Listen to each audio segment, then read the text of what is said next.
স্বসহায়ক গোষ্ঠীর মহিলাদের অংশগ্রহণে শান্তির বাজারে পিঠেপুলি উৎসবের সূচনা।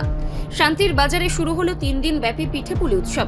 দেশবন্ধু ক্লাবের উদ্যোগে শান্তির বাজার দ্বাদশ শ্রেণী বিদ্যালয় মাঠে এই উৎসবের আয়োজন করা হয়েছে।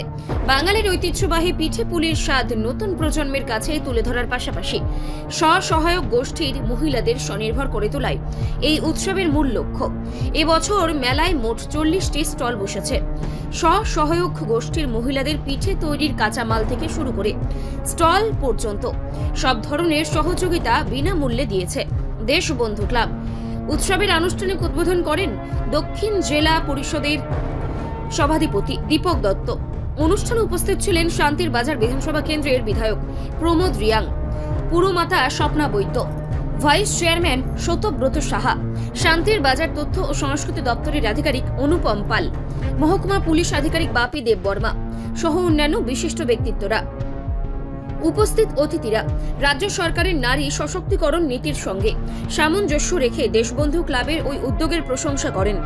গ্রাম বাংলার হারিয়ে যাওয়া পিঠেপুলির স্বাদ ফিরিয়ে আনার পাশাপাশি মহিলাদের আর্থিকভাবে স্বনির্ভর করে তোলার এই উদ্যোগকে সকলেই সাধুবাদ জানান। আমাদের বাঙালিরা এই সংস্কৃতি আমরা উদযাপন করে আসছি। বিশেষ করে কৃষক শ্রেণীর লোক যারা আমরা নতুন ধান আসার পরে শুধু উৎসব নয়, প্রত্যেকের বাড়ি বাড়ি নতুন ধান আসার পরে আমরা প্রত্যেকের বাড়িতে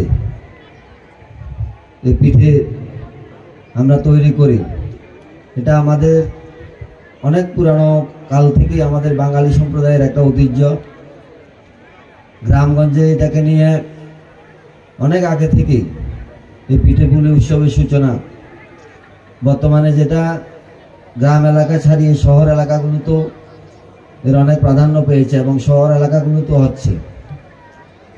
এটা আমাদের যে পুরানো সংস্কৃতি, এই সংস্কৃতিকে জাগিয়ে রাখার জন্য এটা আমরা করে থাকি, যাতে আমাদের যারা নতুন প্রজন্মের ছেলেরা রয়েছে তাদেরকে আমাদের যেই সংস্কৃতি সম্পর্কে তাদেরকে অবগত করানো এবং এই পিঠেপুলি উৎসবে যাতে আমরা আমাদের সংস্কৃতিকে এগিয়ে নিয়ে যেতে পারি, এই লক্ষ্যে বিশেষ করে এই পিঠেপুলি উৎসব। পাশাপাশি যুব দিবসও।